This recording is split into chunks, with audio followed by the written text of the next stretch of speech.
So previously we looked at finding the value of an inverse function using a graph. So we were doing these one at a time. What we're going to do now is we're actually going to graph the entire inverse function. So not just looking point by point, but the entire function. And there's some really nice properties of inverse functions that will make this pretty easy to do. One thing I want to look at before we do that is this table. So, and this picture again. So f of x takes our x values and outputs a y value. Our inverse function is going to take those y values as inputs and give us an x value back. So basically what we're doing is we're flip-flopping these two rows of the table. So this will be our independent variable and this would be our dependent variable. So when we do something like that, what happens is that your graph is a perfect reflection over that line y equals x. So all we have to do is mirror this function over to the other side and we will have sketched our inverse function. So kind of the easiest way to do that is to pick out nice points on your original function and flip their coordinates. So this point here is 0, 1, which means that my inverse function will have the point 1, 0 on it, since I'm just flipping those x's and y's. So that would be right here. And this one looks like it falls on a box up here. So this is 2, 7.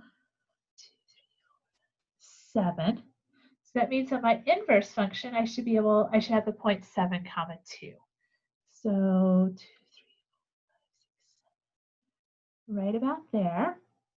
And notice that there's nothing in this piece of the third quadrant, which means there's not going to be anything here either. So this whole box will be blank. And now if I work on sketching this, knowing that I've got to reflect it, it's gonna look maybe something like that. Okay, so there is my inverse function plotted. And then we can do the same thing with this one. So let's see. Right here is the point -1, 0. So that means that my inverse function, I'll have the point 0, -1, 0, -1. And this point here is 1, 2, so it's -3, and it looks like it's just a tiny bit more than -1, so maybe -1.25. So that means that my inverse, I'm going to have -1.25, -3. So 1, 2, 3, so maybe right about here. And then this point is actually on my reflection line, so it gets used twice. If it's on there, the inverse will cross through it. I think we have enough that we can kind of make a good run at that sketch.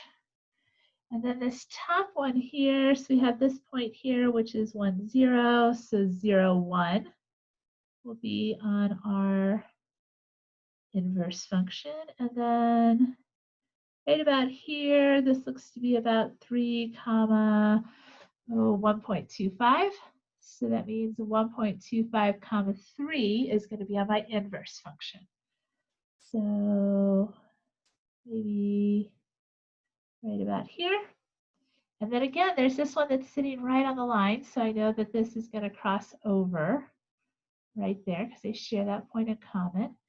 All right, so there's my inverse function. It looks a lot like that. Right, so it's kind of a nice property of inverse functions that if you ever need to sketch one really quick, if you draw that y equals x line and just reflect it over, you should have a pretty good picture of what that inverse function will look like.